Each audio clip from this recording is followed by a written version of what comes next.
Some moments in life arrive without warning, shattering everything you thought you knew about the people closest to you. For 23-year-old Mikee Andrews, that moment came on a quiet Tuesday evening in suburban Phoenix, Arizona, when she discovered that trust, the very foundation of family, could be weaponized against the most innocent among us.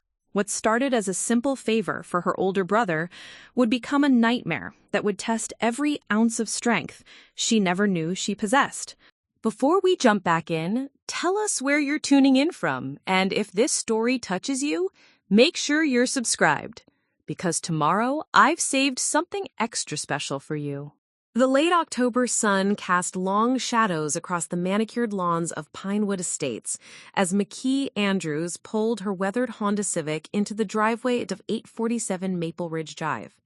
The modest two-story house with its beige stucco exterior and terracotta roof tiles looked exactly like every other home in the subdivision, a testament to suburban conformity that had always made her feel slightly suffocated. But today, she was grateful for the predictability. Today, she needed normal. Mikee adjusted the rearview mirror to check on her 3-month-old son, Ethan, sleeping peacefully in his car seat. His tiny chest rose and fell in the steady rhythm that had become her anchor in the chaos of new motherhood. Dark wisps of hair crowned his perfect little head, and his rosebud lips were slightly parted in sleep. Everything about him was pure, innocent, untouched by the complexities of the adult world that surrounded him. She had been a mother for exactly 97 days, and every single one had been a revelation. The overwhelming love she felt for this tiny human had caught her completely off guard. Growing up as the youngest of 3 children in a middle-class family in Tempe, Mikee had always been the responsible one, the peacekeeper, the one who cleaned up other people's messes. But nothing had prepared her for the fierce protective instinct that motherhood had awakened in her. Her phone buzzed with a text from her brother Derek. "Running late from the dealership.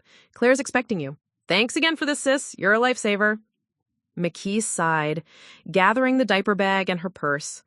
Derek had called that morning in his typical frantic state, asking if she could drop Ethan off at his house for a few hours while she attended a mandatory meeting at the insurance office where she worked part-time. His wife Claire had volunteered to babysit, insisting it would be no trouble at all. Mikee hesitated. Something about Claire had always rubbed her on the wrong way. But Derek had been persistent, and, honestly, she needed the help. The financial strain of being a single mother was becoming increasingly difficult to ignore. Ethan's father, Marcus, had disappeared the moment she'd told him about the pregnancy, leaving behind nothing but broken promises and unpaid bills. Her parents, though supportive emotionally, were dealing with their father's recent heart surgery and couldn't provide much practical help.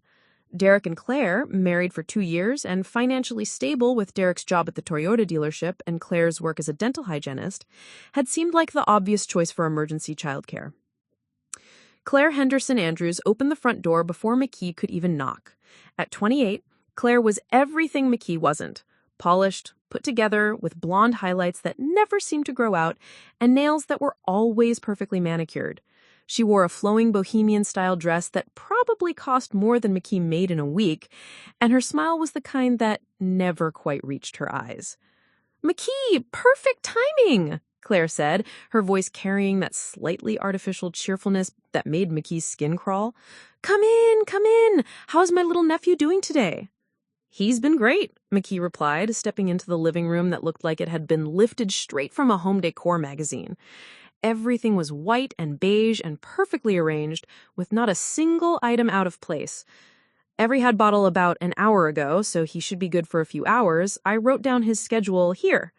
"Oh, honey, don't worry about all that," Claire interrupted, waving dismissively at the carefully written notes Mikee had prepared. "I've been around babies plenty. My sister has 3 kids, and I helped raise them. Trust me, I know what I'm doing." Something in Claire's tone made Mikee pause. There was a confidence there that bordered on arrogance and dismissiveness of Mikee's maternal instincts that felt wrong. But she pushed the feeling aside. She was being overprotective, she told herself. All new mothers were like this. His pediatrician said to call if his temperature goes above 99 degrees. And he's been a little fussier than usual today, so if he won't settle down, Mikee. Claire's voice was firmer now, with an edge that made Mikee look up sharply. I said I've got this. You're hovering like I've never seen a baby before. Go to your meeting. Ethan will be fine. The words stung more than they should have. Mikee felt her cheeks burn with embarrassment. And something else, a growing unease that she couldn't quite name. Claire was right, of course. She was hovering. But wasn't that what good mothers did? Wasn't vigilance part of the job description? I know, I'm sorry, Mikee said, forcing a smile. First-time mom nerves, I guess. My meeting should be over by 5:30, so I'll be back by 6. Perfect. We'll have a wonderful afternoon together, won't we, little man? Maybe we'll even have some fun while Mommy's away. There it was again, that tone. Something about the way Claire said fun made Mikee's stomach tighten. But Ethan was waking up now, making those soft baby sounds that meant he would be fully alert soon, and Mikee was already running late for her meeting. She kissed Ethan's forehead, breathing in his sweet baby smell one more time. Be good for Aunt Claire, she whispered, though something deep in her chest was screaming that she shouldn't leave him here. As she walked back to her car, Mikee turned for one last look at the house. Claire was standing in the doorway, Ethan's carrier in her hands, but she wasn't looking at the baby.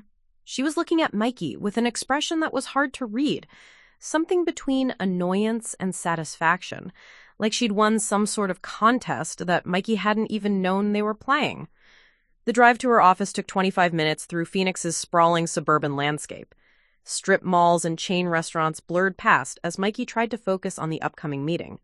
Her supervisor, Janet Martinez, had been increasingly critical of her performance since she'd returned from maternity leave. The transition back to work had been brutal. Sleepless nights with Ethan, followed by 8-hour days processing insurance claims, left her feeling like she was drowning most of the time. But as she sat in the sterile conference room listening to Janet drone on about productivity metrics and customer satisfaction scores, Mikee found herself thinking about Claire's dismissive attitude, the way she'd brushed off all of Mikee's carefully prepared instructions like they were the ramblings of an over-anxious child. Maybe they were. Maybe she was being ridiculous. Claire was family now, married to Derek for 2 years. Derek trusted her completely, often bragging about how lucky he was to have found someone so caring and nurturing. And it wasn't like Claire had no experience with children. She'd mentioned her sister's kids multiple times over the years. So why couldn't Mikee shake the feeling that something was terribly wrong? The meeting dragged on for nearly 2 hours, covering policy changes and new software implementations that felt utterly meaningless in the face of Mikee's growing anxiety.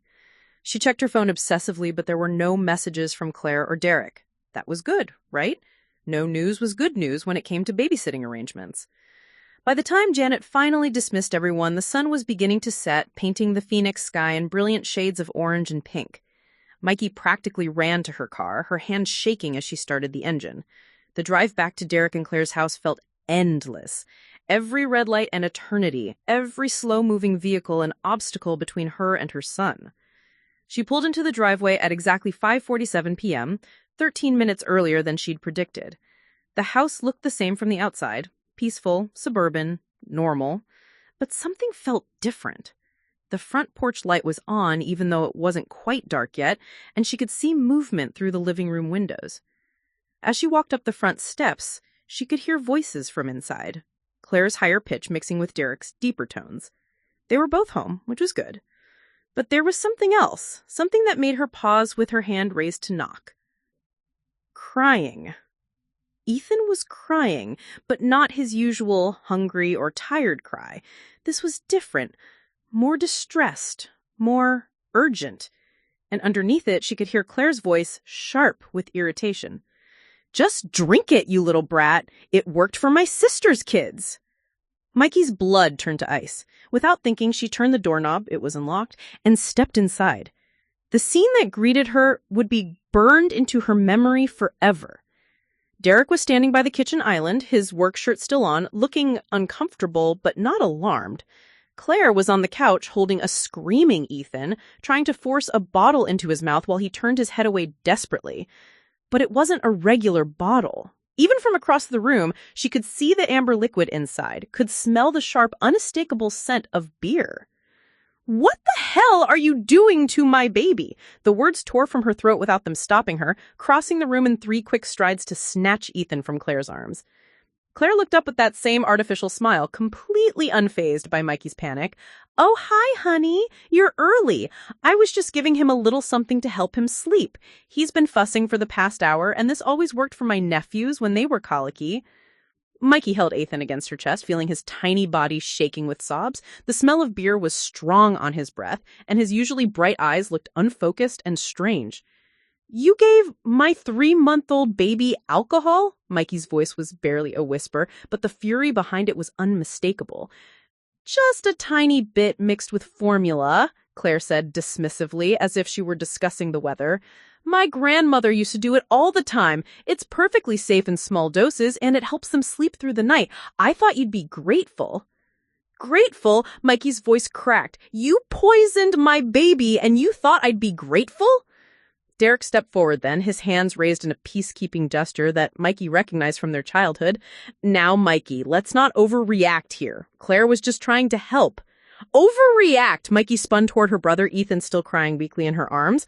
"She gave beer to a 3-month-old infant, Derek. How is that helping?" But even as she said the words, she could see that Derek wasn't going to stand up for her. He was looking at Claire with that same adoring expression he'd worn since their wedding day, like she could do no wrong. Even faced with evidence of his wife's dangerous negligence, he was choosing her side over his own nephew's safety. That was the moment everything changed for Mikee Andrews. Standing in that perfect suburban living room, holding her poisoned baby while her own family dismissed her concerns, she realized that the people she trusted most in the world were not who she thought they were. And more importantly, she realized that if she didn't fight for Ethan, if she didn't find the strength she never knew she had, no one else would. The real battle was just beginning. Preparing and narrating this story took us a lot of time, so if you are enjoying it, subscribe to our channel. It means a lot to us. Now, back to the story. The fluorescent lights of Phoenix Children's Hospital emergency room cast everything in a harsh, clinical glow that made Mikee's already pale skin look almost translucent. She sat in the uncomfortable plastic chair, Ethan cradled against her chest, watching the steady rise and fall of his tiny ribcage as he slept fitfully. It had been 3 hours since she'd rushed him here. 3 hours of blood tests and examinations and questions that made her feel like she was living in some kind of nightmare. Dr. Sarah Chen, the pediatric emergency physician who had been treating Ethan, approached with a clipboard and an expression that Mikee couldn't quite read. At first glance, Dr. Chen appeared to be in her early 40s, with kind eyes behind wire-rimmed glasses and prematurely gray hair pulled back in a practical ponytail. But there was something about her demeanor that suggested she'd seen far too much in her years working pediatric emergency medicine. "Mrs. Andrews," Dr. Chen said, pulling up a chair beside Mikee, "I have Ethan's test results." "It's Miss Andrews," Mikee corrected automatically, then immediately felt foolish for caring about such details at a time like this. "I'm not married." "How is he? Is he going to be okay?" Dr. Chen's expression softened slightly. "Ethan's blood alcohol level was 0.08 when you brought him in. For context, that's legally drunk for an adult. For an infant his size and age, it could have been fatal." The words hit Mikee like a physical blow. She'd known it was serious. She wasn't stupid. But hearing it laid out so clinically, so definitively, made her stomach lurch. "But he's going to be okay now, right? You've treated him?" "We've given him IV fluids to help flush the alcohol from his system, and his levels are dropping steadily. He's stable now, and we expect him to make a full recovery." Dr. Chen paused, studying Mikee's face carefully. "But I have to ask you some difficult questions. How did your 3-month-old son consume enough alcohol to reach these levels?" Mikee had been dreading this moment since the ambulance arrived at Derek and Claire's house. She'd tried to explain to the paramedics what had happened, but in the chaos and panic, her words had come out jumbled and desperate. Now, faced with Dr. Chen's direct gaze and professional composure, she felt a strange sense of clarity settling over her. "My sister-in-law gave it to him," she said, her voice steadier than she expected. "Claire Henderson Andrews. She was babysitting while I was at work, and when I came to pick him up, she was trying to force him to drink beer mixed with formula. She said it would help him sleep." Dr. Chen's pen stopped moving across her notepad. "I'm sorry, could you repeat that? Someone intentionally gave alcohol to your infant?" "Yes." The word came out stronger this time. "My brother Derek was there too. He saw what was happening, but he didn't stop her. He said I was overreacting." Dr. Chen set down her clipboard and leaned forward slightly. "Mrs. Andrews, I need you to understand something. What you're describing isn't just neglect or poor judgment. Giving alcohol to an infant is child endangerment. It's a serious crime. Are you prepared to make that accusation formally?" Mikee looked down at Ethan, who had started to stir in her arms. His eyes were clearer now than they had been at the house, but she could still see the lingering effects of the alcohol and his sluggish movements and the way he seemed to have trouble focusing. This tiny person who depended on her for everything, who trusted her to keep him safe. She had failed him by leaving him with people she should have known better than to trust. But as she sat there in that sterile hospital chair, surrounded by the sounds of medical equipment and hushed conversations, Mikee felt something shifting inside her. The scared, overwhelmed young mother who had been desperately trying to keep her head above water was still there, but under that fear, something harder was crystallizing, something that felt like steel. "Yes," she said, meeting Dr. Chen's eyes directly. "I want to file charges. I want them both arrested." Dr. Chen nodded approvingly. "Good. I've already contacted Child Protective Services and the police. They should be here within the hour to take your statement. In the meantime, I want to keep Ethan overnight for observation, just to make sure there are no lingering effects." The next few hours passed in a blur of official procedures and paperwork. Detective Maria Gonzalez, a woman in her 50s with steel gray hair and eyes that had seen too much, took Mikee's statement with professional thoroughness. She asked questions that made Mikee relive every horrible moment of the evening, but she listened without judgment and assured Mikee that what had happened was absolutely not her fault. "You couldn't have known," Detective Gonzalez said, closing her notebook after nearly an hour of questioning. "Parents have to trust family members sometimes. That's not negligence on your part. That's them betraying that trust in the worst possible way." CPS worker Jennifer Kim arrived shortly after the detective left. She was younger than Mikee had expected, probably only a few years older than herself, with a gentle manner that immediately put Mikee at ease. Jennifer explained that while the investigation was ongoing, Ethan would remain in Mikee's custody as long as she could provide a safe environment. "The good news is that you acted immediately when you discovered what was happening," Jennifer said, making notes in her tablet. "You brought him straight to the hospital, you cooperated fully with medical staff, and you're taking steps to ensure his safety going forward.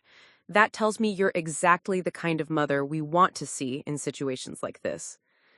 It was nearly midnight when Derek finally showed up at the hospital. Mikee was dozing fitfully in the reclining chair beside Ethan's crib when she heard his voice in the hallway, arguing with someone, probably a nurse, about visiting hours. When he finally entered the room, he looked haggard and defensive, his usually perfect hair disheveled and his work clothes wrinkled. "Jesus, Mikee, what have you done?" were his first words. Not asking how Ethan was doing, not apologizing for what his wife had done, just accusation and anger. Mikee sat up straighter, feeling that new steel inside her respond to his tone. "What have I done? Derek, your wife poisoned my baby. She could have killed him. She was trying to help." Derek's voice was too loud for the hospital room, and a nurse appeared in the doorway with a warning look. He lowered his voice, but not his intensity. "Claire feels terrible about what happened. She never meant for anyone to get hurt. But calling the police? Having her arrested? That's going too far, Mikee." "Too far?" Mikee stood up, careful not to wake Ethan. "She gave alcohol to a 3-month-old baby, Derek. The doctor said he could have died. How is holding her accountable for that going too far?" Because she's family. Derek's voice cracked with frustration. We're supposed to stick together, not tear each other apart over a mistake. A mistake? Mikee felt her voice rising and forced herself to take a deep breath. A mistake is using the wrong formula or forgetting to burp him. Deliberately giving alcohol to an infant isn't a mistake, it's child abuse. Derek ran his hands through his hair, a gesture she remembered from childhood when he was trying to avoid responsibility for something. Look, I know it looks bad, okay, but Claire's been under a lot of stress lately. Her job at the dental office is really demanding, and she's been talking about wanting to start a family of her own. Maybe she just got confused about what was appropriate. Confused? Mikee stared at her brother in disbelief. She's a dental hygienist, Derek. She works in healthcare. She knows better than anyone what alcohol can do to a baby's developing brain. This wasn't confusion. It was negligence at best and malicious at worst. You don't understand the pressure she's under. No, you don't understand the pressure I'm under. The words exploded out of Mikee before she could stop them. I'm 23 years old, Derek. I'm a single mother working part-time for barely above minimum wage, trying to raise a baby with no support from his father and minimal help from anyone else. I trusted you and Claire to keep my son safe for 3 hours, and instead, she nearly killed him. So don't you dare tell me about pressure. Derek fell silent, but Mikee could see in his expression that he wasn't really hearing her. He was already formulating his next argument, already planning how to minimize what Claire had done and make Mikee feel guilty for pursuing charges. The police arrested her tonight, Mikee said quietly. They arrested both of you, actually. I assume you made bail? Derek's face flushed red. Yeah, we made bail, and our lawyer says the charges probably won't stick. Claire's got no prior record, and she can argue that she genuinely thought she was helping. You're going to put our whole family through hell for something that might not even result in a conviction. Then that's a risk I'm willing to take. The certainty in her own voice surprised Mikee.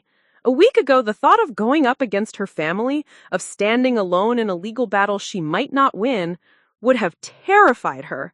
But sitting here in this hospital room, looking at her brother who was more concerned about protecting his wife than acknowledging the harm she had caused, Mikee felt something she had never experienced before. Complete clarity about what was right. I don't want to destroy the family, Derek, but I won't pretend that what happened tonight was acceptable just to keep everyone comfortable. Ethan could have died because of Claire's help. If you can't understand why that's unforgivable, then maybe we don't have the kind of family I thought we did. Derek stared at her for a long moment, and Mikee could see the exact moment when he realized she wasn't going to back down. His expression shifted from frustration to something colder, more calculating. Fine, he said finally. But don't expect any support from Mom and Dad when they find out what you've done, and don't come crying to me when this whole thing blows up in your face and you realize you've destroyed the only family you had for nothing. He turned and walked out with another word, leaving Mikee alone with Ethan and the quiet hum of medical equipment. She sank back into the chair beside the crib, feeling the weight of what had just happened settle over her like a heavy blanket. For the first time in her life, she was truly on her own. No family support, no safety net, no one to fall back on when things got difficult. The scared part of her wanted to run after Derek, to apologize and take back the charges and pretend none of this had ever happened. But as she looked at Ethan sleeping peacefully in his hospital crib, his color finally back to normal and his breathing steady and strong, she knew she had made the right choice. Whatever came next, whatever battles she'd have to fight alone, she could handle it. She had to handle it, because now she finally understood what being a mother really meant. It wasn't just about love or nurturing or making sure your child felt secure. It was about being willing to stand up to anyone, even family, who threatened your child's safety. It was about finding strength you didn't know you had when everything else fell apart.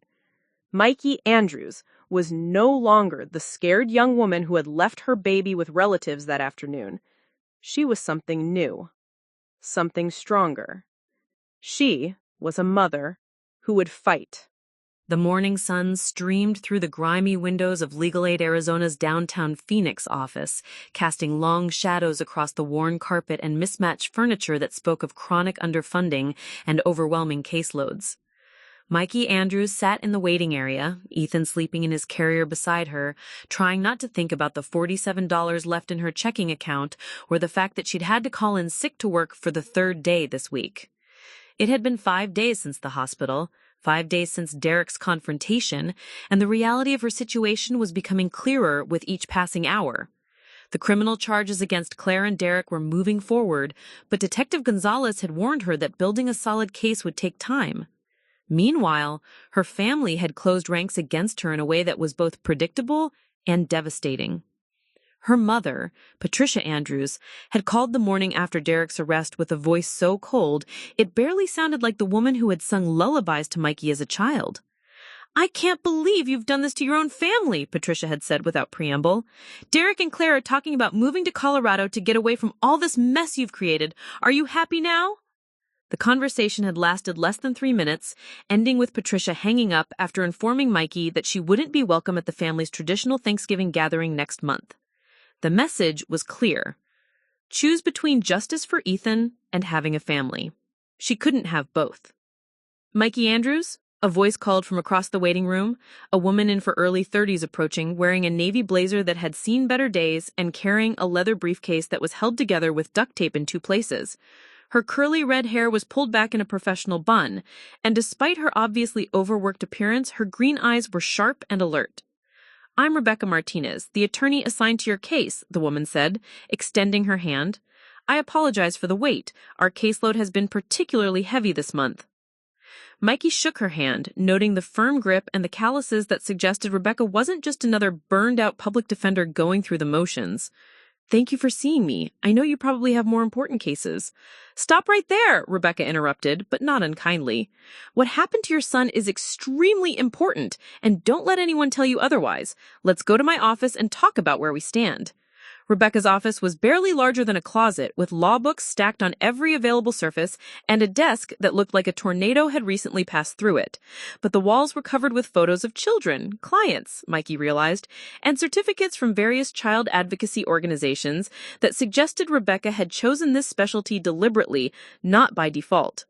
"I've reviewed the police reports and the medical records from Phoenix Children's Hospital," Rebecca said, settling behind her desk and opening a thick file. "The good news is that we have strong evidence of criminal child endangerment.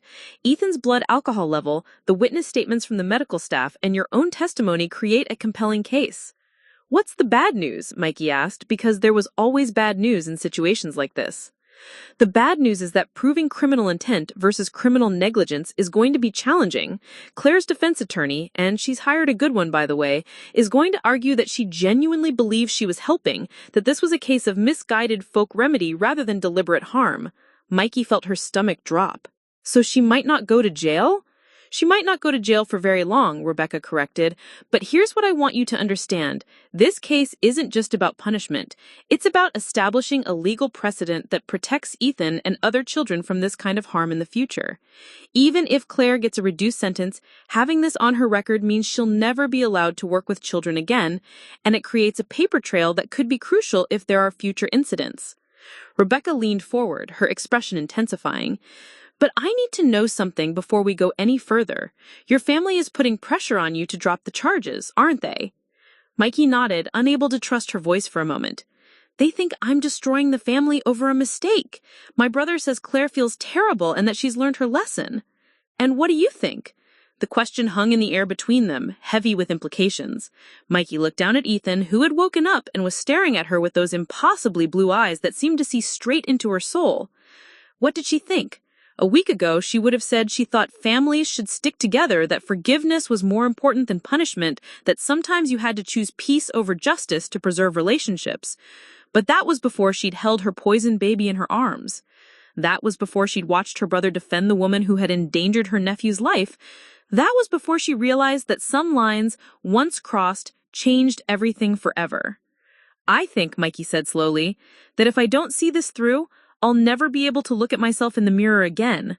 And more importantly, I think that if Claire faces no consequences for what she did, she'll find a way to justify it to herself and potentially do something similar again. Rebecca smiled for the first time since they'd met. Good answer, because what I'm about to propose is going to require serious commitment from you, and I need to know you're prepared for what's coming. She pulled out a yellow legal pad and began sketching out what she called a multi-pronged approach. First, they would pursue the criminal charges aggressively, working closely with the district attorney's office to ensure Claire and Derek faced appropriate consequences. Second, they would file a civil lawsuit, seeking damages for Ethan's medical expenses and emotional trauma. Third, and most importantly, they would push for a restraining order that would legally prevent Claire from having any contact with Ethan until he turned 18. The restraining order is crucial, Rebecca explained. Right now, as your brother's wife, Claire has what the court considers legitimate family access to Ethan.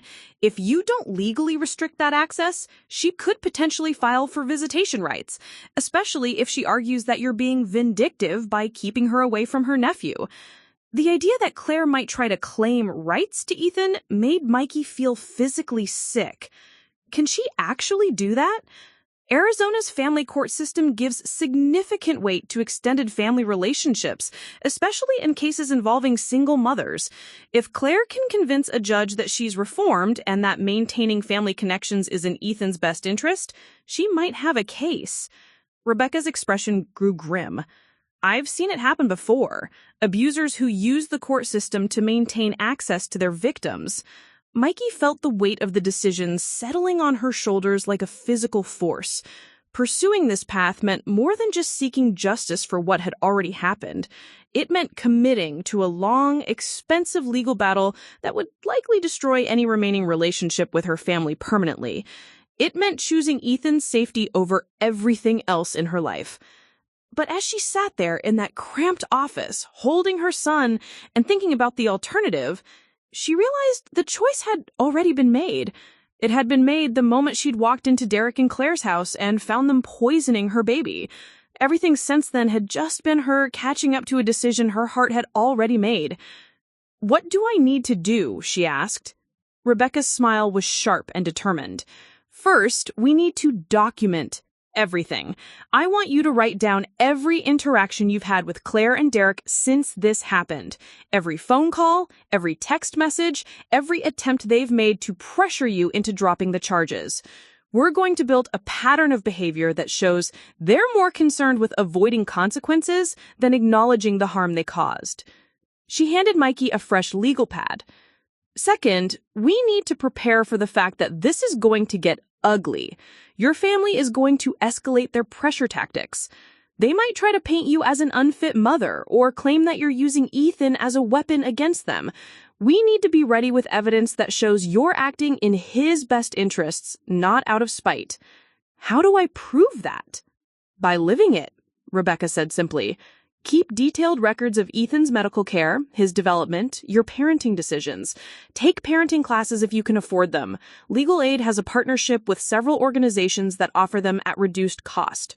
Document your efforts to provide him with a stable, safe environment.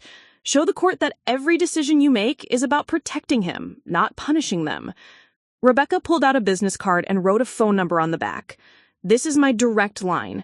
You can call me anytime, day or night, if your family escalates their behavior or if you start having second thoughts about moving forward. What we're about to do is going to be one of the hardest things you will ever experience, but it's also one of the most important."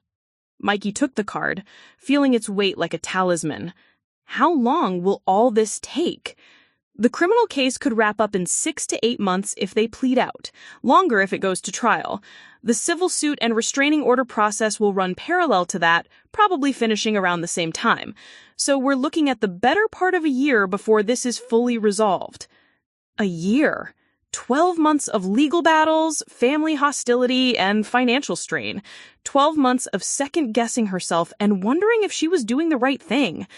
12 months of being completely on her own with a baby who was depending on her to make decisions that would affect the rest of his life. But as she looked down at Ethan, who was now gripping her finger with his tiny fist and staring at her with complete trust, she felt something she hadn't experienced in weeks. Certainty. "Okay," she said, and her voice was steadier than it had been since this whole nightmare began.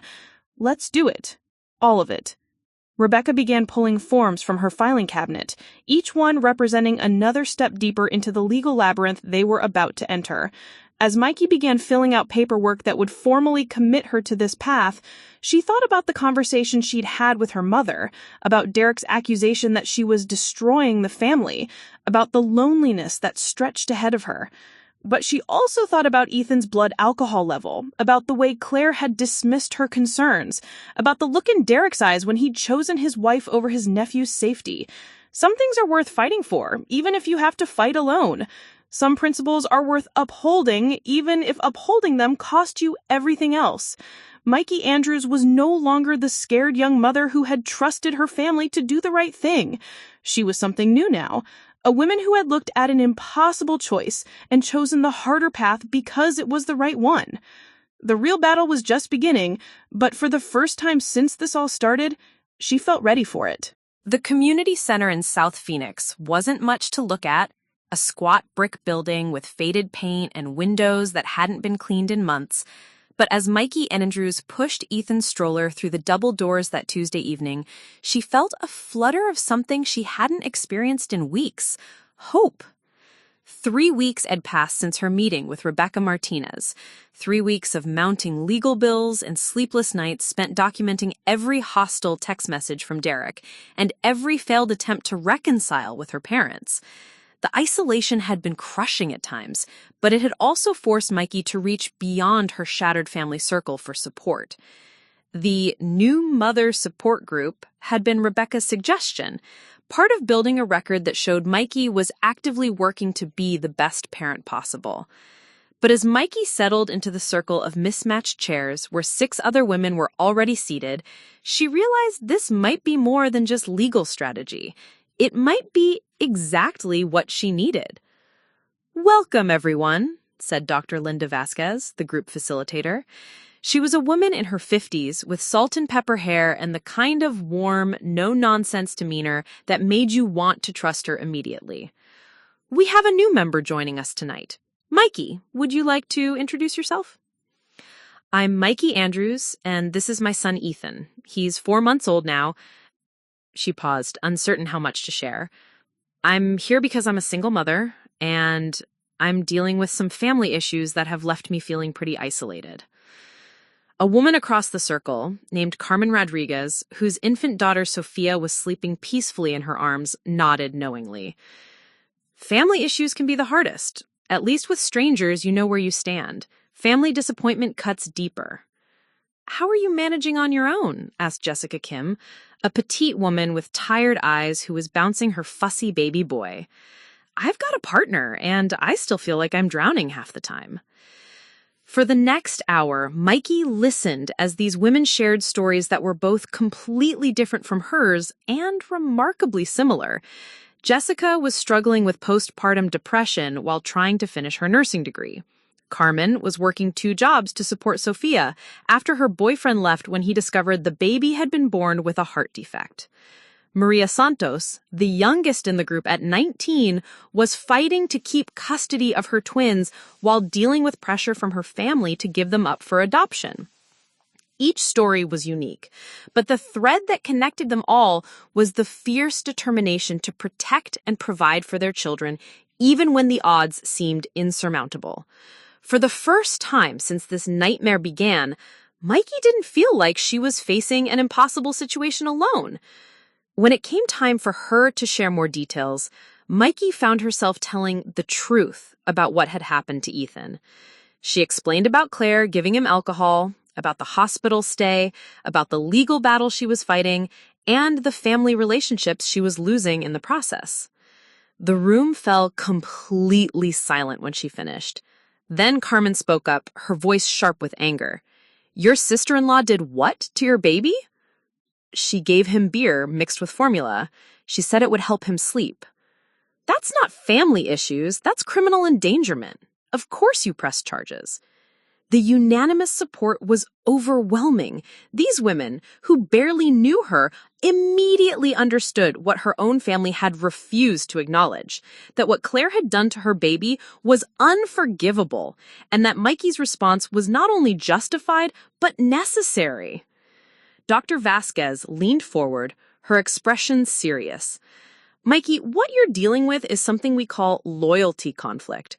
Your family is asking you to choose between seeking justice for harm done to your child and maintaining family relationships. It's one of the most difficult situations a parent can face. How do you get through it? Mikee asked, because the loneliness was becoming harder to bear with each passing day. You build a new family, Jessica said simply, not to replace the old one, but to support you when the old one can't or won't. You find people who understand that your child's safety comes before everything else. As the meeting wound down, Carmen approached Mikee with a proposition. A few of us have been talking about setting up a babysitting co-op. We take turns watching each other's kids when someone has work or appointments or just needs a break. Would you be interested? The offer was more precious than gold. Mikee had been turning down work shifts because she couldn't afford regular childcare, and the financial strain was becoming critical. But more than that, the idea of having people she could trust with Ethan, people who understood the sacred responsibility of caring for someone else's child, felt like a lifeline. Yes, she said, perhaps too quickly. Yes, I would love that. Over the following week, the babysitting co-op became Mikee's introduction to a different way of living. Carmen, who worked as a medical assistant, watched Ethan on Tuesday afternoons so Mikee could pick up extra hours at the insurance office. In return, Mikee took care of Sophia on Thursday evenings while Carmen attended online classes towards her nursing degree. The arrangement solved immediate practical problems, but it also did something more important. It gave Mikee a glimpse of what healthy family support looked like. When Carmen cared for Ethan, she followed Mikee's instructions to the letter, asked questions about his routines, and sent regular updates about how he was doing. When Mikee cared for Sophia, whose heart condition required careful monitoring, Carmen provided detailed written instructions and trusted Mikee completely to follow them. It was the opposite of Claire's dismissive attitude, the opposite of Derek's enabling behavior. These women treated childcare as the serious responsibility it was, and they treated each other's maternal instincts with respect rather than condescension. The breakthrough Mikee had been hoping for in her legal case came 2 weeks later, but not in the way she had expected.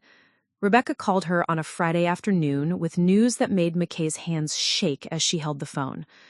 "Claire's attorney contacted me this morning," Rebecca said without preamble. "They want to discuss a plea bargain." Mikee felt her heart racing. What kind of plea bargain? Claire would plead guilty to child endangerment, accept a suspended sentence with 2 years of probation, and agree to a permanent restraining order that prevents her from having any contact with Ethan until he's 18. In exchange, we would drop the more serious charges and agree not to pursue the civil lawsuit. It was more than Mikee had dared to hope for when this all began. Claire would have a criminal record, she would be legally prevented from ever being alone with Ethan again, and Mikee wouldn't have to endure months of trial proceedings that would drain her savings and emotional reserves. But there was one detail that made the offer even sweeter. "The best part," Rebecca continued, "is that by pleading guilty, Claire is admitting that what she did was wrong. There's no way for your family to claim anymore that this was just a misunderstanding or that you overreacted. It's a legal acknowledgement that you were right to protect your son." That evening, Mikee called an emergency session with her support group to discuss the plea offer. As she explained the terms to Carmen, Jessica, Maria, and the others, she realized how much her thinking had changed over the past month. 4 weeks ago, she would have been focused entirely on whether accepting the plea would help her reconcile with her family. Now her only concern was whether it adequately protected Ethan. "What does your gut tell you?" Dr. Vasquez asked. Mikee looked down at Ethan, who was sitting in his bouncy seat and babbling happily at the ceiling fan. He was thriving now, gaining weight steadily, hitting all his developmental milestones, sleeping through the night. The trauma of that terrible evening seemed to have left no lasting physical effects, but Mikee would never forget how close they had come to losing him, how easily Claire's help could have resulted in brain damage or death. She would never forget Derek's willingness to defend his wife over his nephew's safety, or her parents' decision to prioritize family peace over justice. "My gut tells me that Claire getting away with probation feels too easy," Mikee said slowly, "but it also tells me that having legal protection for Ethan is more important than making sure she gets the punishment I think she deserves." "And what about your family?" Carmen asked gently. "Will this help you rebuild those relationships?" Mikee considered the question seriously. Derek had continued sending angry text messages demanding that she stop this madness and think about what you're doing to Claire's reputation. Her parents had maintained their cold silence, apparently waiting for her to come to her senses and apologize for disrupting everyone's life. "I don't think anything will repair those relationships," she said finally, "because they would require me to pretend that what happened wasn't serious, and I can't do that. I won't do that." The women around the circle nodded with understanding that went deeper than sympathy. Each of them had faced moments when they'd had to choose between their children's well-being and other people's comfort. Each of them understood that sometimes being a good mother meant being willing to be seen as the bad guy. "Then you have your answer," Dr. Vasquez said. "If the plea agreement protects Ethan and acknowledges that what happened was criminal behavior, then it's a victory. Not the victory you might have wanted, but the one that matters most." That night, Mikee called Rebecca and accepted the plea agreement. Within hours, the news had spread through her family network. Derek called, furious that she hadn't consulted him before making the decision. Her mother sent a text message that simply read, "I hope you're satisfied now." But as Mikee sat in her small apartment, watching Ethan sleep peacefully in his crib, she felt something she hadn't experienced in months, a sense of completion. The legal battle wasn't over yet. There would still be court hearings and paperwork and final arrangements to make, but the essential question had been answered. Claire would be held accountable for what she had done, Ethan would be protected from future harm, and Mikee had proven to herself that she was strong enough to stand alone when standing alone was what her child needed. It was a first breakthrough, but she sensed it wouldn't be the last. For the first time since this nightmare began, the future felt full of possibilities instead of just obstacles. The certified letter arrived on a gray December morning, 2 weeks before Christmas, when Mikee Andrews was finally beginning to believe that the worst was behind her. She had been feeding Ethan his morning bottle, watching him grow stronger and more alert each day, when the postal carrier knocked with a delivery that required her signature. The return address made her blood run cold. Henderson and Associates, family law specialists. Not Claire's criminal and defense attorney, a family law firm. With trembling fingers, Mikee tore open the envelope while Ethan continued to drink his bottle, blissfully unaware that their carefully rebuilt world was about to be shaken again. The legal document inside was thick, official, and devastating in its implications. Claire Henderson Andrews and Derek Andrews were petitioning the court for emergency grandparent and aunt-uncle visitation rights to minor child Ethan Michael Andrews, claiming that Mikee was using the child as a weapon of revenge and that cutting off all family contact was emotionally damaging to the child's development and contrary to his best interests. Mikee read the petition 3 times before the words fully sunk in. Despite accepting the plea agreement that would give her probation and a criminal record, Claire was now claiming that she had rights to see Ethan. Worse, Derek and her parents, Robert and Patricia Andrews, had joined the lawsuit, arguing that Mikee's vindictive behavior was depriving their grandson of essential family relationships. The petition painted a picture of Mikee that was almost unrecognizable, an unstable young mother who had weaponized her child against her extended family over a single incident of poor judgment. It claimed that the criminal charges were evidence of Mikee's inability to forgive minor mistakes and that isolating Ethan from his family would cause him lasting psychological harm. Most damning of all, the petition included sworn affidavits from Derek and her parents describing incidents that had been twisted beyond recognition. Derek claimed that Mikee had threatened to permanently destroy the family if they didn't support her excessive legal retaliation. Her mother, Patricia, described Mikee as angry and vindictive since the birth of the child and suggested that single motherhood had made her psychologically unstable. The petition requested that the court order supervised visitation for Claire, Derek, and the grandparents, arguing that the, quote, minor child's welfare requires maintaining these important family bonds despite the mother's personal grievances, end quote. Mikee's hands were shaking so badly she could barely hold the papers. After everything she had been through, after the legal victory that had felt like vindication, her family was now using the court system to force their way back into Ethan's life. And they were doing it by painting her as an unfit mother whose judgment couldn't be trusted. She called Rebecca Martinez immediately, but the news her attorney delivered was worse than she had feared. Arizona law is very favorable to grandparent and extended family visitation rights, Rebecca explained, her usual confident tone replaced by something more cautious. The court starts with the presumption that maintaining family relationships is in the child's best interest unless there's clear evidence of ongoing danger. But Claire poisoned him, Mikee's voice cracked with frustration. She has a criminal record now because of what she did to him. Yes, but she's not asking for unsupervised access.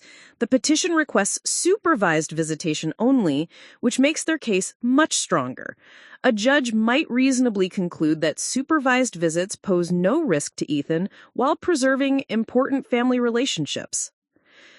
Mikee felt the walls of her small apartment closing in around her. So after everything we've been through, they might actually win?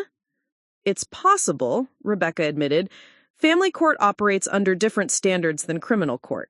The fact that Claire accepted responsibility and completed her probation requirements could actually work in her favor. It shows rehabilitation and acknowledgement of wrongdoing. The irony was bitter.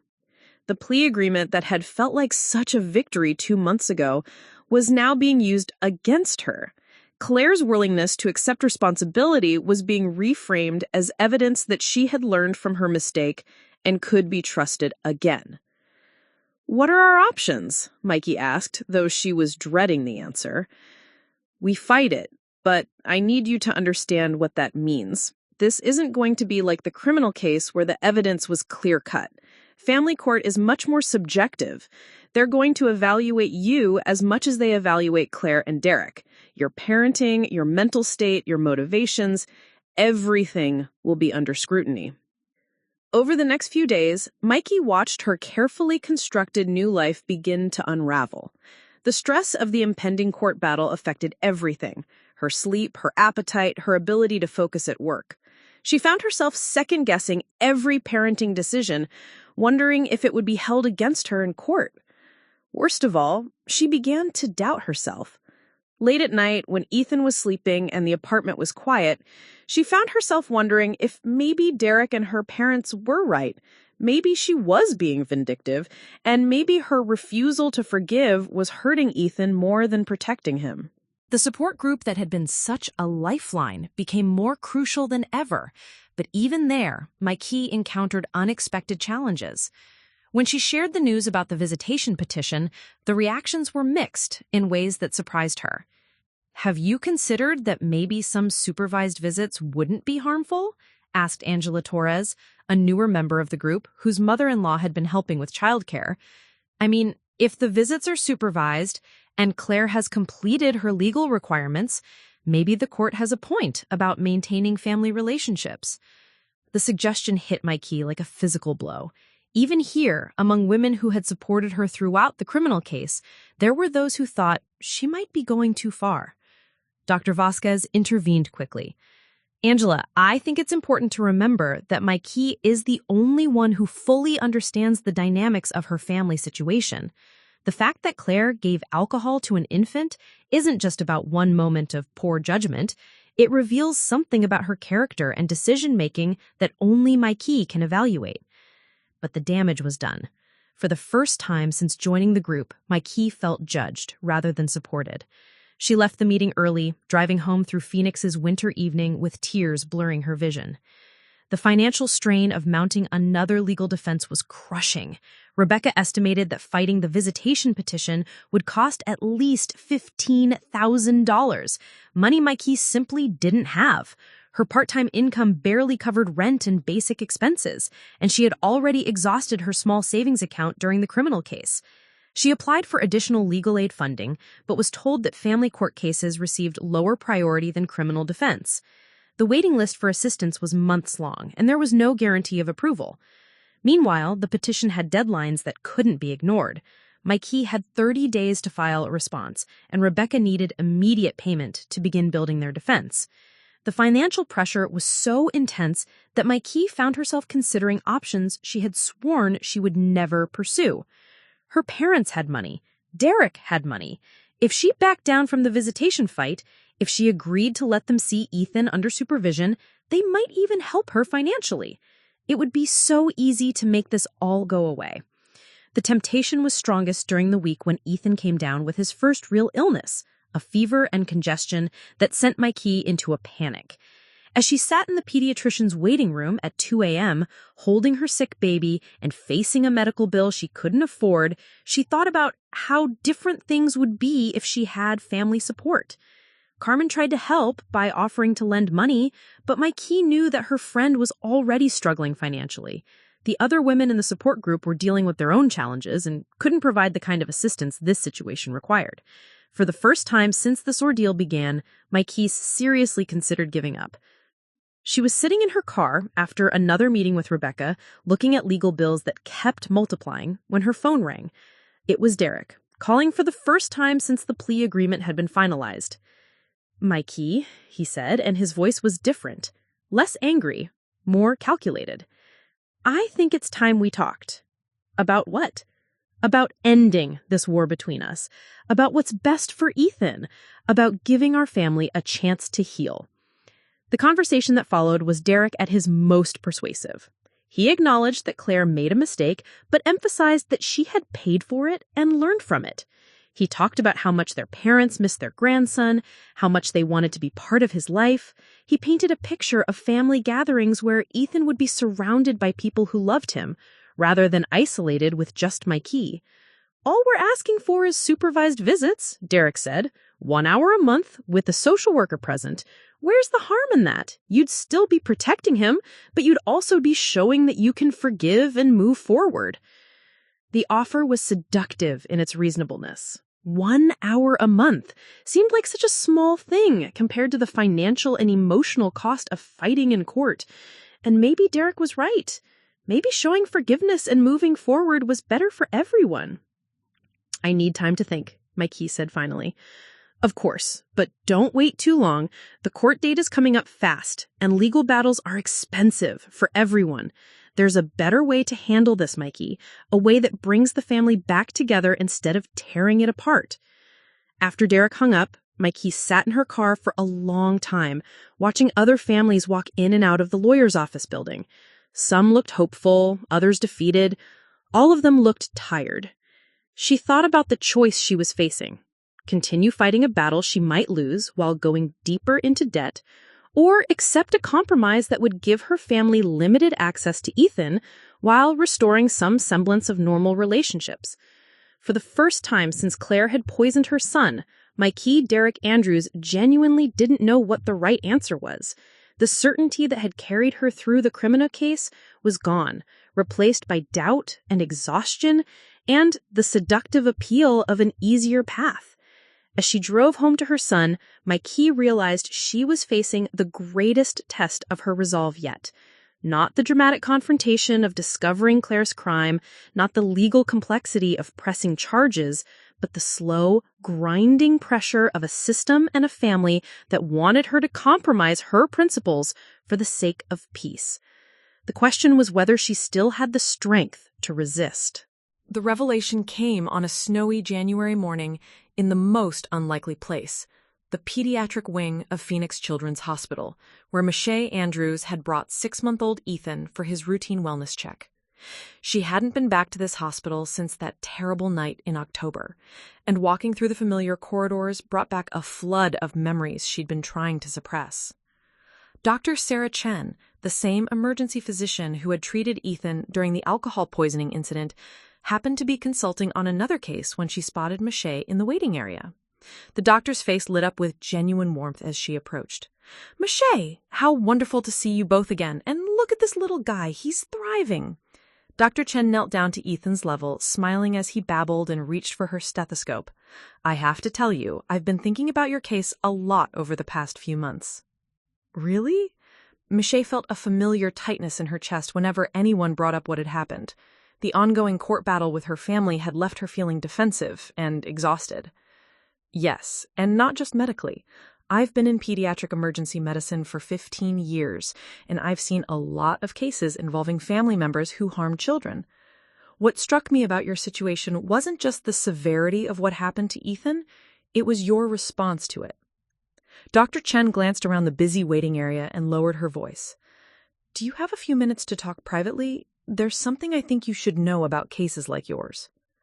10 minutes later, they were sitting in Dr. Chen's small office, Ethan contentedly playing with a medical toy while the two women talked. What Dr. Chen shared fundamentally changed how Mikee understood everything that had happened over the past 6 months. The vast majority of parents in your situation don't pursue legal action, Dr. Chen began. Even when the harm is serious, even when there's clear evidence of negligence or abuse, most families choose to handle it internally. They convince themselves that pressing charges is too extreme, that it will destroy family relationships, that forgiveness is more important than accountability. Mikee frowned. But isn't that normal? Isn't wanting to preserve family relationships a good thing? It can be. But here's what I've learned from years of treating these cases. When family members face no consequences for harming children, the behavior almost always escalates. Not immediately, sometimes not for years, but it does escalate. Dr. Chen pulled out a thick folder from her desk drawer. I started tracking cases like Ethan's about 5 years ago, cases where family members caused serious harm to children through negligence, abuse, or misguided helping. I followed up on the ones where families chose not to pursue legal action. The statistics she shared were sobering. Of 43 cases where families had chosen internal resolution over legal consequences, 31 had resulted in repeat incidents within 3 years. Some involved the same perpetrator harming the same child again. Others involved the perpetrator harming different children in the family. In 12 cases, the subsequent incidents had resulted in permanent disability or death. The pattern is always the same, Dr. Chen explained. The family rallies around the perpetrator, minimizes the harm that was done, and creates a narrative where the incident was an isolated mistake that could happen to anyone. The perpetrator learns that their behavior, while regrettable, is ultimately forgivable, and the protective parent is pressured to prove their forgiveness by gradually allowing more access and more opportunities for harm. Mikee felt a chill that had nothing to do with the January weather. You're saying that if I had just let this go? I'm saying that Claire's willingness to give alcohol to an infant reveals something fundamental about her judgment and her understanding of child safety. Those aren't things that change just because she got caught. They're core character traits that manifest in different ways over time. Dr. Chen leaned forward, her expression intense. Mikee, in my professional opinion, pursuing legal action wasn't just the right choice. It was the only choice that truly protected Ethan. Not just from Claire, but from a family system that was willing to minimize serious harm to preserve their own comfort. The conversation continued for nearly an hour, with Dr. Chen sharing case studies that were eerily similar to Mikee's situation. Grandparents who accidentally gave inappropriate medications. Uncles who left children unattended in dangerous situations. Siblings who ignored safety protocols because they knew better than the parents.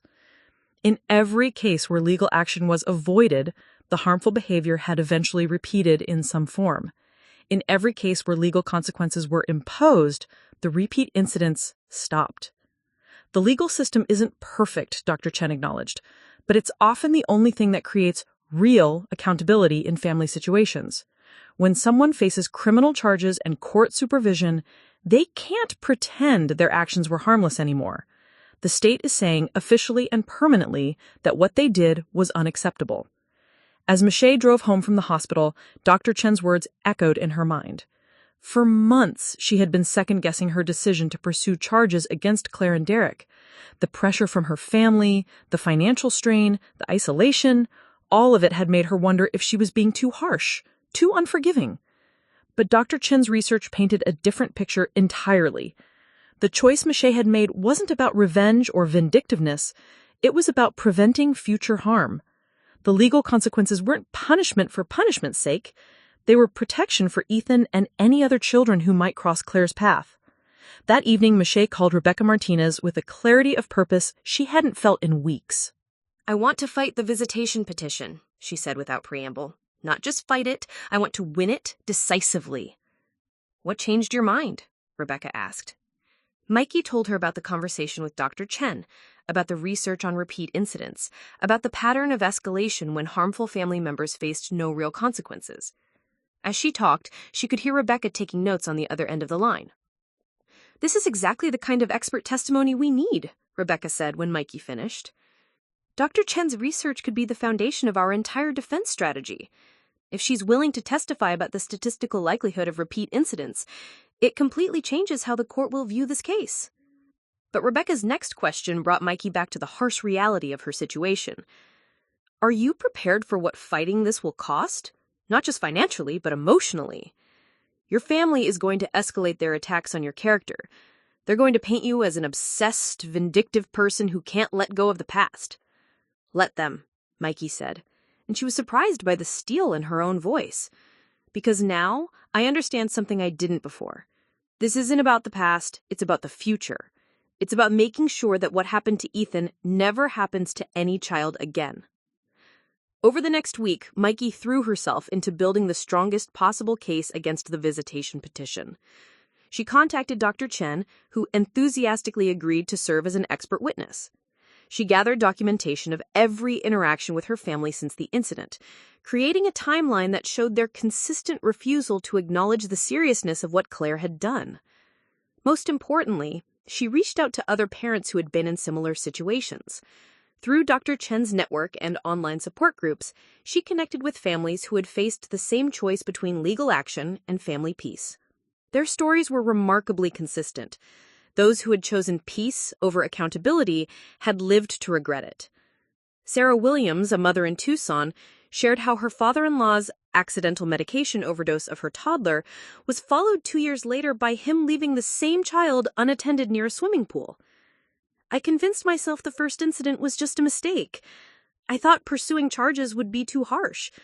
The second incident nearly killed my daughter, and it was completely preventable if I had just taken action the first time."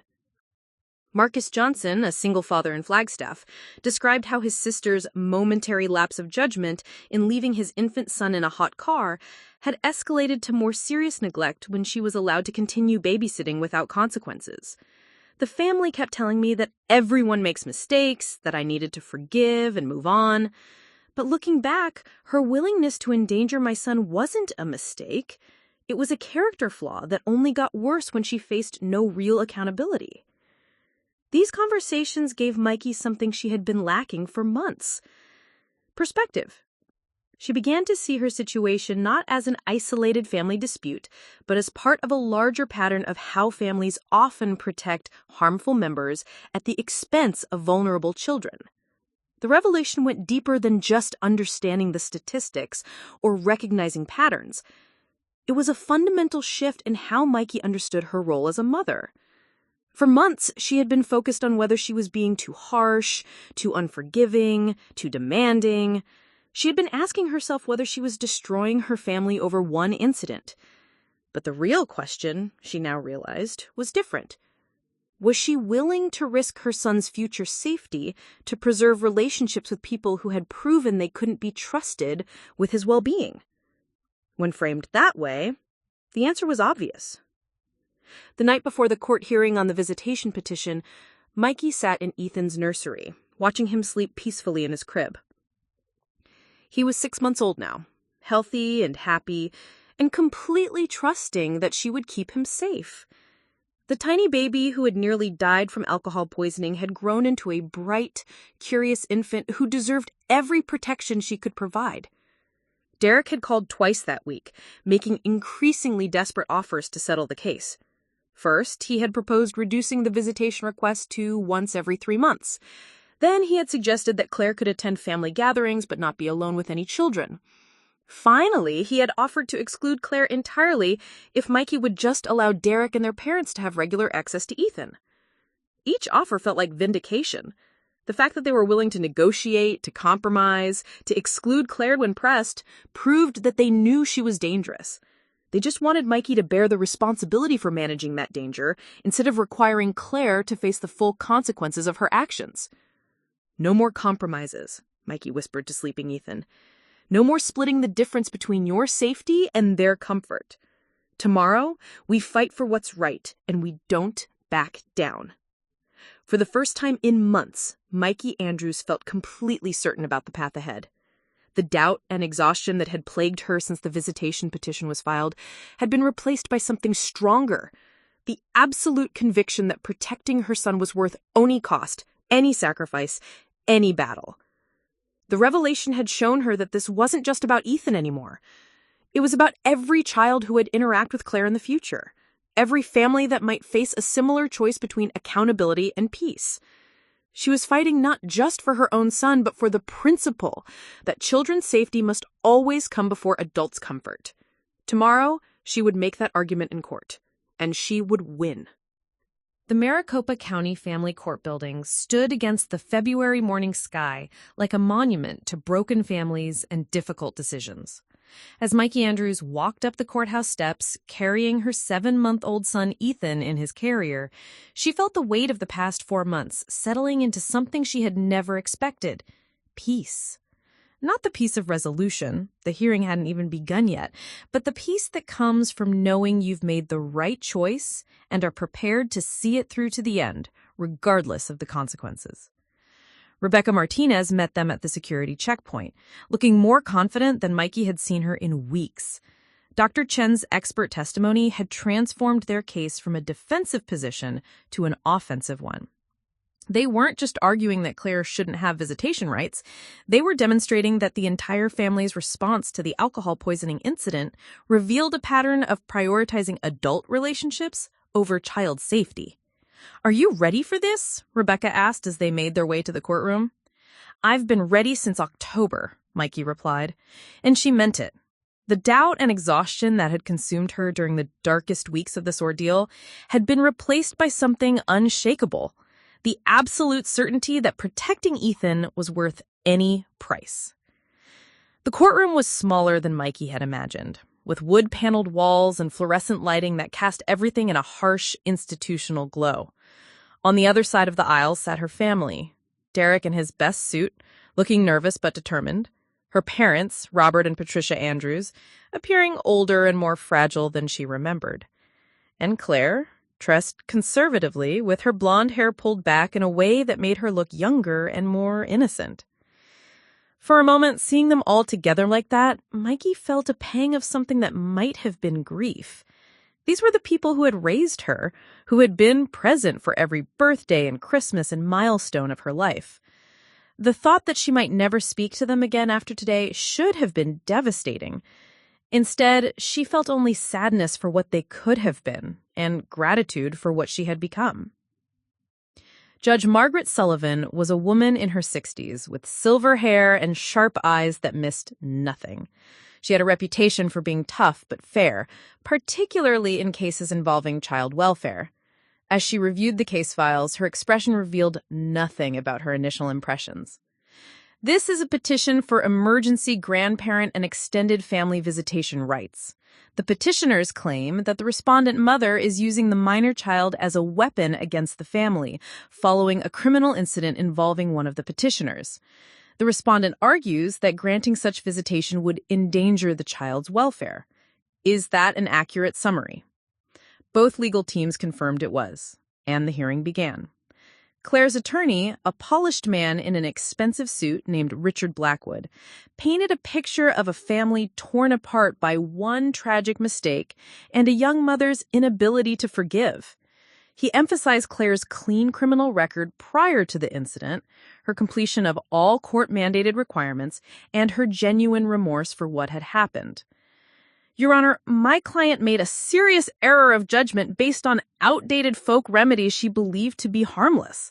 She has accepted full responsibility for her actions, completed probation successfully, and undergoes regular counseling to ensure such an incident never occurs again. The question before this court is whether one mistake should result in the permanent destruction of family relationships that are vital to the child's emotional development. He called Derek to testify first, and Mikee's brother painted a picture of a close-knit family that had been shattered by Mikee's extreme response to what he called an accident. Claire feels terrible about what happened, Derek said, his voice cracking with emotion. She would never intentionally hurt Ethan. She loves him like her own nephew. But Mikee won't even let him see him, won't let our parents be grandparents to their only grandchild. It's like she's punishing all of us for Claire's mistake. When Rebecca cross-examined Derek, she focused on a single question. At any point since this incident occurred, have you or your wife acknowledged that giving alcohol to an infant could have killed him? Derek shifted uncomfortably. Well, we know it was dangerous. That's not what I asked. Have you ever acknowledged that your nephew could have died from what your wife did to him? I mean, technically, I suppose. Yes or no, Mr. Andrews? Could your nephew have died? Yes, Derek finally admitted, and the word hung in the courtroom like an accusation.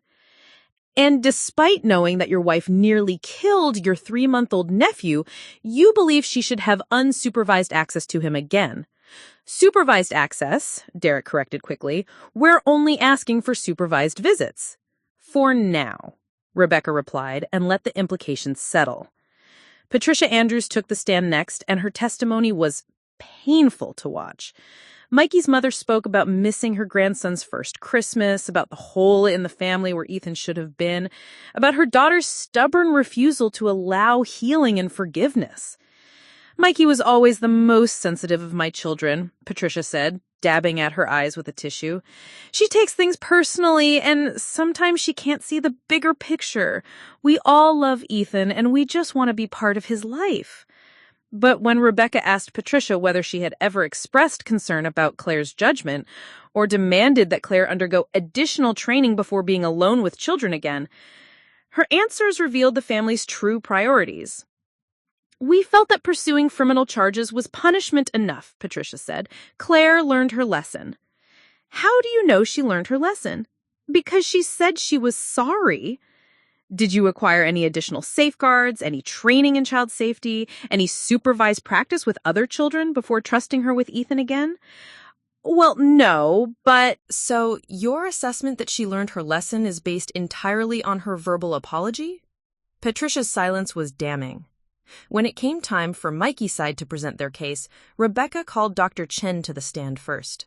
The pediatric emergency physician's testimony was clinical, thorough, and devastating.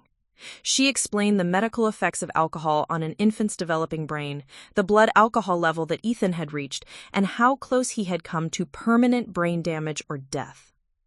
But it was Dr. Chen's research on repeat incidents that truly transformed the courtroom atmosphere. She presented her 5-year study showing that when family members who harm children face no meaningful consequences, the harmful behavior almost always escalates. In my professional opinion, Dr. Chen testified, the petitioner's response to this incident, minimizing the harm, focusing on their own emotional needs rather than the child's safety, and pressuring the custodial parent to prioritize family relationships over child protection is precisely the pattern we see in families where repeat incidents occur. Judge Sullivan leaned forward. Doctor, in your professional opinion, would supervised visitation eliminate the risk of future harm? No, Your Honor. Supervision can prevent immediate physical harm, but it cannot address the underlying attitude that led to the original incident. Ms. Henderson Andrews demonstrated a fundamental disregard for child safety protocols. Until that underlying attitude changes, and there's no evidence that it has, any access to the child represents a risk. When Mikee finally took the stand, she spoke directly to Judge Sullivan with a clarity and strength that surprised even herself. Your Honor, I don't want to keep Ethan from his family because I'm angry or vindictive. I want to keep him safe because that's my job as his mother. If my family had responded to this incident by acknowledging how serious it was, by insisting on additional safeguards, by putting Ethan's safety above their own comfort, we wouldn't be here today. She looked across the courtroom at her parents and Derek, meeting their eyes for the first time in months. Instead, they've spent 4 months trying to convince me that what happened wasn't that serious, that I should forgive and forget, that maintaining family relationships is more important than protecting my son. That tells me they haven't learned anything from this incident, and it tells me they can't be trusted with his safety. And if the court orders supervised visitation? Judge Sullivan asked. Then I'll comply with the court's order, Mikee said simply. But I'll also document every interaction, every conversation, every moment of those visits, because I believe that supervised visitation is just the first step toward them arguing for unsupervised access. And I'll be ready to prove that they haven't truly changed when that time comes. The courtroom fell silent as Judge Sullivan reviewed her notes. When she finally spoke, her voice carried the weight of absolute authority. After reviewing all testimony and evidence presented, this court finds that the petitioners have failed to demonstrate that visitation would be in the minor child's best interest. The evidence shows a pattern of minimizing serious harm, prioritizing adult relationships over child safety, and pressuring the custodial parent to prioritize family relationships over child protection. Judge Sullivan's gaze swept across the petitioners. The incident in question was not a simple mistake or lapse in judgment. It was a serious crime that could have resulted in the child's death. The petitioner's response to this incident, focusing on their own emotional needs rather than implementing additional safeguards, demonstrates that they have not internalized the severity of what occurred. The judge's final ruling was unequivocal. The petition for visitation rights is denied. Furthermore, this court finds that contact between the minor child and the petitioners would not be in the child's best interest at this time. Should the petitioners wish to revisit this matter in the future, they must first demonstrate through concrete actions, not just words, that they have fundamentally changed their approach to child safety. As the gavel fell, Mikee felt something she hadn't experienced in months: complete vindication. Not just legal victory, but the official recognition that everything she had done, every difficult choice, every lonely night, every moment of doubt, had been right. Outside the courthouse, her family walked by without speaking. Derek looked defeated, her parents looked angry, and Claire looked smaller than Mikee had ever seen her. For a moment, she almost felt sorry for them. But then Ethan made one of his happy baby sounds, and Mikee remembered what this had all been about. Not punishment or revenge, but protection. Not destroying a family, but building a new one based on different values. 6 months later, Mikee stood in the backyard of her new house, a small but comfortable place she'd been able to afford after getting promoted to full-time at work, watching Ethan take his first steps. Carmen and Jessica from the support group were there, along with Dr. Chen and Rebecca Martinez. These women had become her chosen family, bound together not by blood but by shared values and mutual support. "Look at him go!" Carmen laughed as Ethan wobbled toward his mother's outstretched arms. "You're going to be running before you know it." As Mikee caught her son and spun him around, listening to his delighted giggles, she reflected on how much had changed since that terrible October evening. She had lost a family, but she had gained something more valuable: the unshakable knowledge that she was strong enough to protect the people she loved, even when protection required difficult choices. The woman who had left her baby with relatives that day was naive, trusting, desperate for approval and support. The woman who caught him as he took his first steps was something entirely different. A mother who would learn that real strength isn't about avoiding conflict, it's about being willing to fight the battles that matter most. Ethan would grow up knowing that his mother had chosen his safety over her family's comfort, his well-being over her own convenience. He would learn that love sometimes requires difficult choices, that protection sometimes comes at a cost, and that standing up for what is right is worth any sacrifice. Most importantly, he would never have to wonder if the people caring for him truly understood how precious and vulnerable he was, because Mikee Andrews had made sure of that, one impossible choice at a time. As the sun set over Phoenix and her chosen family gathered around the dinner table, Mikee realized that this was what victory looked like. Not the courtroom triumphs or the legal vindication, but this moment of peace and safety and love. This was the life she had fought for, the future she had protected. It had been worth every battle, every loss, every lonely night. Her son was safe, and she was strong enough to keep him that way. That was everything that mattered. Up next, you've got 2 more standout stories right on your screen. If this one hits the mark, you won't want to pass these up. Just click and check them out. And don't forget to like, subscribe, and turn on the notification bell so you don't miss any upload from us.